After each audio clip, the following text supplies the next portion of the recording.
Tal como les prometimos, tenemos una primicia esta noche. Está confirmado que no es completamente cierto que el contrato de Chinchero no va. De hecho, se ha prorrogado la suspensión de obligaciones. ¿Eso qué significa? Que no se ha resuelto el contrato, sino que más bien se ha extendido un plazo de suspensión que permite conversar, negociar, buscar una salida.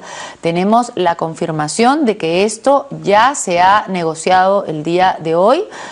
Se ha firmado también, así que probablemente va a salir publicado mañana. Estamos dando una información que tenemos autorización para adelantar y que modifica la idea que nos dejó el renunciante ministro Vizcarra, que nos dijo claramente: Chinchero con ese contrato no va. Chinchero va, pero con ese contrato no va. Y yo le pregunté, ¿no va la adenda y sí va el contrato? Y él me contestó, no va el contrato, no va la adenda. Pues las cosas no necesariamente son así. Tenemos al abogado Carlos Caro, abogado penalista, pero que es especialista en muchos temas y en este también, gracias a Dios, por coincidencia, porque lo habíamos invitado en realidad para hablar del tema del expresidente Toledo y todas las cosas penales que hay. Pero vamos a empezar conversando sobre esto con él. ¿Cómo está, doctor Caro? Muy buenas noches, gracias por estar aquí. Había mucha incertidumbre, y sigue habiendo en realidad, sobre esto de Chinchero. Ha habido un paro en Cusco, los cusqueños quieren su aeropuerto, pero tampoco se puede parar y exigir y hacer con violencia pedidos que las cosas salgan a cualquier precio. Y esto literalmente es un tema de precio. ¿Qué implicancia tiene la suspensión de obligaciones y cómo cree que se puede salir de este entrampamiento? O sea, lo que ha pasado acá es que el ministro se adelantó al informe. Él dijo incluso en la entrevista que le hicieron, Vizcarra, el exministro Vizcarra, se adelantó al informe y trató de hacer control de daños con la renuncia y diciendo que Chinchero no va, ¿no? Al día siguiente sale el informe del Contralor, que ha vuelto a declarar hace 2 días, y el Contralor mismo ha dicho que el contrato sigue vigente. Y en esa línea, el Poder Ejecutivo ha considerado que simplemente mientras se define la situación contractual, debe de suspenderse, digamos, las obligaciones de las partes hasta que el propio Poder Ejecutivo revise, digamos, el informe de la Contraloría y decida cuál va a ser la postura que va a tomar en relación al contrato. Porque en realidad, y esto es un tema que no tiene que ver, aunque mucha gente cree, lobbies, poderes económicos, esto más que un tema de lobbies es un tema de seguridad jurídica y de contratos. O sea, si uno firma un contrato, por más malo que sea, está obligado a cumplirlo o renegociarlo. Y un Estado más todavía, porque está el prestigio de todo el Estado, de todo el país. No, y efectivamente, acá el grupo, como ya se ha mencionado, el grupo Kunturwasi, ya efectuó, digamos, una inversión de $40 millones, de modo que si el contrato se queda sin efecto, los estudios de ingeniería, todo lo que ha sido la búsqueda del financiamiento para el Estado quedaría, digamos, en el aire, ¿no? Y al final del día creo que la sensación que tenemos todos ahora con todo lo que ha salido del Contralor, que en verdad es un tema de agenda distinta, pero que ve en paralelo, es que este informe de la Contraloría no ha sido tan riguroso como se podía haber especulado en una primera instancia, ¿no? Porque el Contralor siempre ha hablado de un tema del perjuicio para el Estado, pero es un tema que ya para todo el mundo está claro. O sea, las inversiones no han cambiado, lo que ha cambiado simplemente es la financiación. Inicialmente lo iba a financiar el Estado, pero a través de la banca internacional y con la adenda. Por lo cual iba a tener que pagar intereses muy altos, que eso es lo que este gobierno no quiso aceptar y dijo, bueno, para pagar esos intereses mejor lo pago yo. Claro, y los iba a pagar alto porque el Estado no quería pagar sino a partir del año 6º. Es como que te compres una casa hoy día y la quieras pagar a partir del año 6. Evidentemente corren los intereses. Y esa es la cuestión que se critica mucho, personalmente yo creo que es criticable, del primer contrato. Así es. O sea, ¿a quién se le ocurre decir? Lo que pasa es que algunos pensaban que los 6 años de gracia, es decir, comienza a pagar del año 6º y en esos 6 años no hay intereses. No hay intereses, ¿Cómo no van a haber intereses? Usted lo ha dicho claramente, es como que yo vaya a una tienda que vende electrodomésticos y le pida un crédito. Y le diga, yo no te pago hasta dentro de 2 años, pero no me cobras intereses estos primeros. No, pues, eso no lo acepta nadie. Claro, y eso es un tema que viene de las bases del gobierno humanista. Es decir, no es un tema que haya implicado una demanda o, digamos, un pedido de parte del grupo. No, la base del contrato, del año 2013. Que la verdad, y por eso hemos dicho siempre, eso está muy mal. Claro, ¿A quién se le ocurre? Y son la base con la cual postularon 3 consorcios, ¿no? Nosotros ganamos porque hicimos, digamos, la petición de menor dinero al Estado. En este momento habla usted como abogado de Conturhuasi. Abogado externo de Conturhuasi. Abogado externo. Efectivamente. Porque usted también es abogado externo y hay que decirlo para hacer una aclaración. Lo invitamos para hablar de otros temas, pero como tuvimos esta primicia, tenemos que aprovechar su presencia. Gracias. Ahora bien, ¿reconocerá usted que la compañía, el consorcio, también tiene que ceder? Porque si el contrato está tan mal hecho, lo que genera es una reacción, una profunda reacción de rechazo por parte del país en general.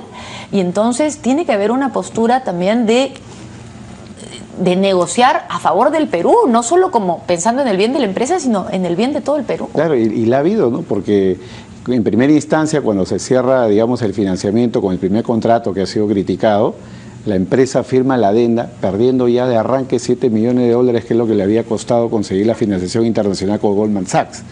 Cuando luego estaba por salir el informe de la Contraloría, la posición de la empresa siempre ha sido de apertura. Estábamos a la espera de que salga el informe y la posición de la empresa es: veamos qué dice el informe, y si hay que negociar algunos aspectos del contrato, la empresa tiene plena apertura para renegociar. Pese a que, como tú bien has dicho al principio, hay seguridad jurídica y uno se puede atrincherar en el contrato y decir: yo no acepto ninguna renegociación. Pero no, la empresa no solamente está comprometida con su inversión, sino está comprometida también con el desarrollo del Cusco, porque este es un proyecto que tiene un impacto social importante.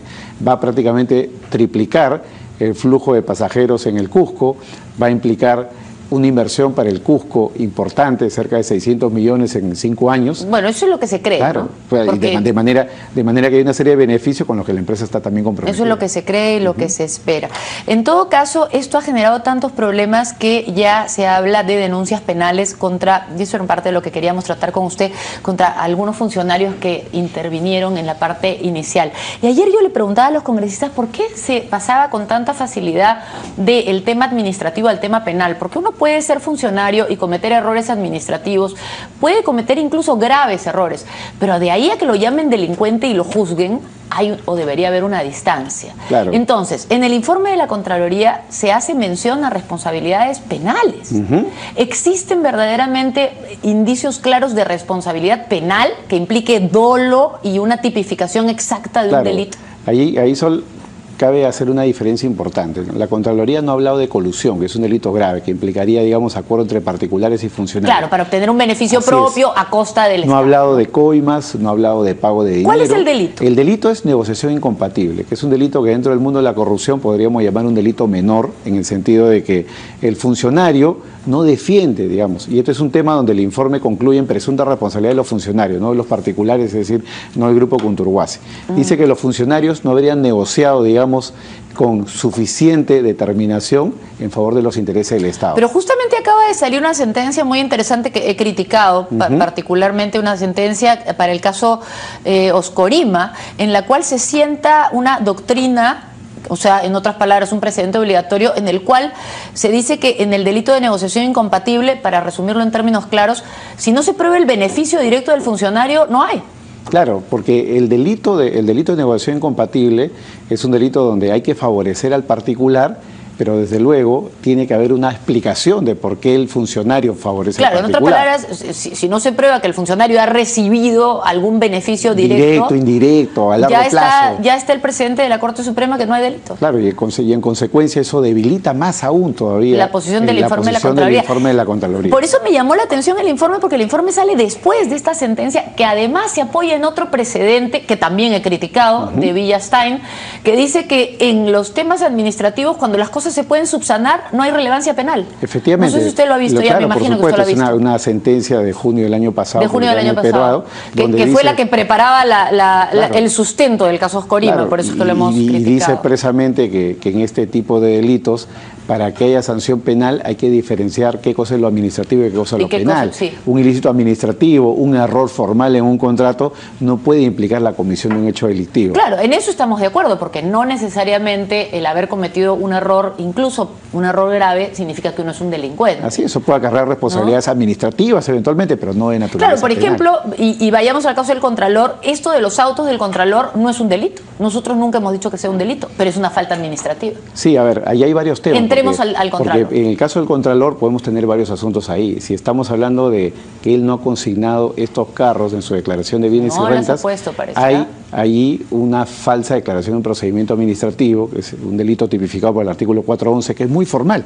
Si yo no declaro los bienes y rentas conforme a la verdad, estoy mintiendo, claro, incluso por omisión, ya lo ha dicho la jurisprudencia, de manera que ahí podría haber un primer delito. Luego, si es que estamos hablando... Pero de que yo le decía, el delito no es comprar y vender autos, no es un No, delito. desde luego, eso no es un delito. Pero luego, si es que estamos hablando de un patrimonio que no tiene un origen, digamos, visible, claro, puede enfrentar cargos por enriquecimiento ilícito y eventualmente por evasión tributaria y lavado de activos. Él hace 2 años, 2 declaraciones con exactamente el mismo monto, y cuando el reportero le pregunta, dice, es que las sumas eran pequeñas, irrisorias, se gastaban. Pero la jurisprudencia está claro de que el delito no implica pensar o creer que esto me genera ganancia. Pero además es muy raro porque uno cuando hace declaraciones...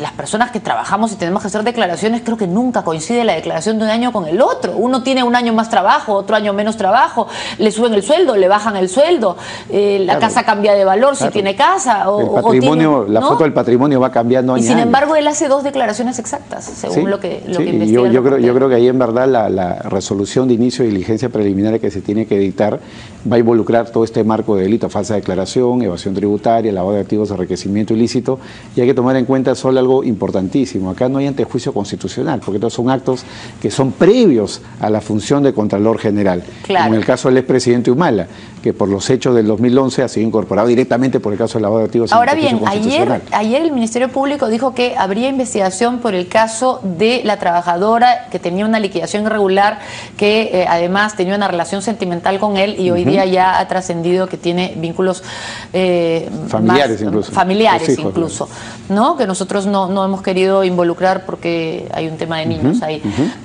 Pero lo que usted nos dice es que el Ministerio Público sí podría iniciar investigaciones por la declaración falsa. Efectivamente. Y el Ministerio no lo ha hecho todavía. A ver, acá hay 2 ámbitos distintos. Claro, hay 2 ámbitos distintos. Lo que se ha abierto ayer es una investigación a nivel de la Fiscalía Anticorrupción. Presumiría yo que por el delito de peculado a favor de terceros, por este tema de las liquidaciones a favor de esta señora, y esa es una investigación que lo ve la Fiscalía Anticorrupción. Pero la Fiscalía de Lavado de Activos y la Fiscalía de Enriquecimiento Ilícito, que son otras 2 fiscalías, podrían haber investigaciones paralelas por el tema del origen del patrimonio, a nivel de lo que es enriquecimiento ilícito, y en el caso del lavado, por el destino de ese patrimonio posterior, porque estamos hablando de compras que se han producido entre el año 2012 y 2015. 90 carros, 9 a su nombre. Bueno, vamos a salir del Contralor porque nos queda muy poco tiempo y quiero comentar con usted las declaraciones de Joseph Maiman a Gustavo Gorriti, en las cuales tiene partes muy interesantes. La mayor parte de la entrevista le dice no te voy a decir nada, no te voy a decir nada, no te voy a decir nada, pero dice algo interesante. Dice, a estas alturas del acuerdo, lo último que quiero decir es que soy un criminal arrepentido, pues no lo soy. Entonces, si se logran unificar todos los procesos bajo un solo techo y no invitarme a hablar su amenaza de prisión preventiva, que es el único motivo por el que no van a poder traer a Toledo de vuelta, eso es un absurdo. Todavía no se ha visto que yo sepa una acusación formal contra mí, no me han pasado cargos, no me han pedido que descargue, me han causado un daño. No quiero ser colaborador eficaz. Y en otra parte le dice, pero sí tengo información interesante. ¿Esto sirve para algo? O sea, Joseph Maiman está declarando que él siente que no ha cometido ningún delito. En otra parte de la entrevista dice que él no ha cometido ningún pecado, que no está dispuesto a ser llamado colaborador eficaz, que tiene cosas interesantes que decir, pero que le quiten el gatillo de la 100, que le unifiquen todo y, en otras palabras, que a él no lo procesen. Y en alguna parte dice, y que se olviden de mí.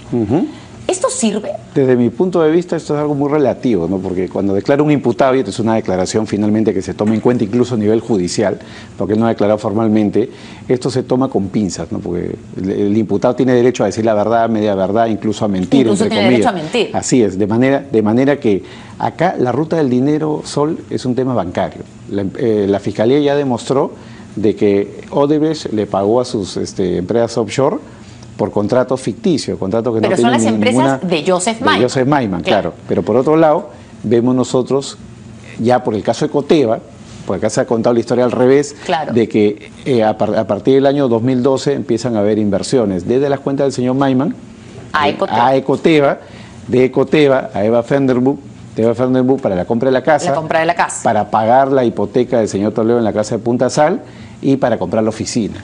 Entonces, esos indicios... Ese círculo y esos indicios que ya están, digamos, probados, porque la Así ruta es. del dinero deja huella. Así es. ¿No? Entonces, más allá del dicho del señor Maiman, Exacto. ya hay La una ruta del pregunta dinero. es, ¿sirve de algo? ¿Por qué sencillamente no se procede a procesar a estas personas, a pedir las órdenes y tratar de traerlos Claro, a la fuerza? Claro, el tema del señor Maiman es más complejo porque él está refugiado en este momento en Israel y traerlo va a ser muy difícil porque más difícil. Israel no extradita a su nacional. En el caso de Toledo, el tema es más complejo porque como sus abogados han dicho en una publicación del Comercio hace 2 o 3 semanas, hay algunos defectos que ellos van a explotar. Por poner uno solamente sobre la mesa, ¿no?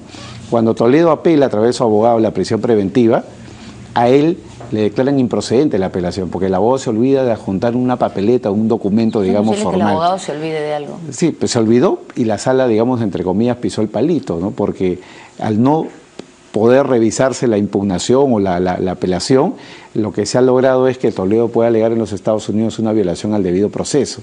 Y eso es algo que lo puede favorecer cuando un juez federal americano diga, oye, acá no se está respetando el debido proceso. Sí, y ayer nos dijeron los invitados que tuvimos ayer que ni siquiera tenemos un buen abogado allá.